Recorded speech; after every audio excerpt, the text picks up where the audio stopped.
యశోదమ్మ ఎవరితోనో మాట్లాడుతూ అక్కడ నిలబడితే ఈయన పాకుతూ పాకుతూ వెళ్ళి ఆ యశోద పట్టుకొంగు పట్టుకుని ఇలా ఉయ్యాలా ఊపినట్టుగా ఉయ్యాలా ఊగుతున్నట్టు అమ్మ కొంగట్టుకుని ఊగుతుండేవట.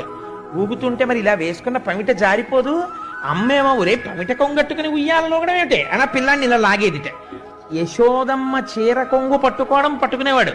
కొన్నాళ్ళు పోయిన తర్వాత అలా ఒరే పట్టుకోకు, నేను పడిపోతాను, నువ్వు పడిపోతాను, గభాలను వెనక్కి తిరిగేటప్పటికి కాళ్ళు తనుకుంటావు, పట్టుకోకు అనేది. అని వీడు పమిట కొంగు కట్టుకుంటున్నాడు, ఆవిడ ఇలా తీసి ఇలా దోపేసుకోవడం మొదలెట్టింది. అమ్మ పమిట కొంగులా మనకు ఆధారం ఏది, అది పట్టుకుని మనం ఇలా తడబడుతూ ఊగేందుకు ఏం దొరుకుతుందని చూశాడు. ఆవులు కనపడ్డాయి. వీటి తోకలు పట్టుకుంటే బాగుంటుంది అనుకున్నట్ట. కొత్తగా తోకట్టుకుని పైకి లేచేవట. తోక ఇలా మర్రి ఊడ వేళ్లాడినట్టు వేళ్లాడుతుంది. ఇంకా తోకట్టుకుని ఇటు నడవా అటు నడవా. ఆవేమో వెనక్కి అడుగులయ్యా పక్కలకు అడుగులయ్యా. ఇలా వెనక్కి తిరిగి చూస్తూ ఉండను. ఇంతలో యశోద ఏమిటి అల్లరని పైకొచ్చి చూసేటప్పటికి తోకట్టుకు ఆడుతుండేవాడు. ఉరే ఉరే ఉరే ఉరే ఆవు తోకట్టుకు ఆడుతున్నావు, దాన్ని డెక్క పెట్టి తొక్కేసిందంటే ఆ చిన్ని కాళ్ళు పచ్చడైపోతాయిరా, నీకు బుద్ధి లేదని చెప్పి తీసుకుని ఒక్కటి కొడదామని ఇలా చెయ్యెత్తి చూసి ఆయన్ని కొట్టడమే. ఆయన ముఖం వంక చూసి ఆ బుగ్గలు చూసి ఓ దొంగ నవ్వు నవ్వేసేవాడు.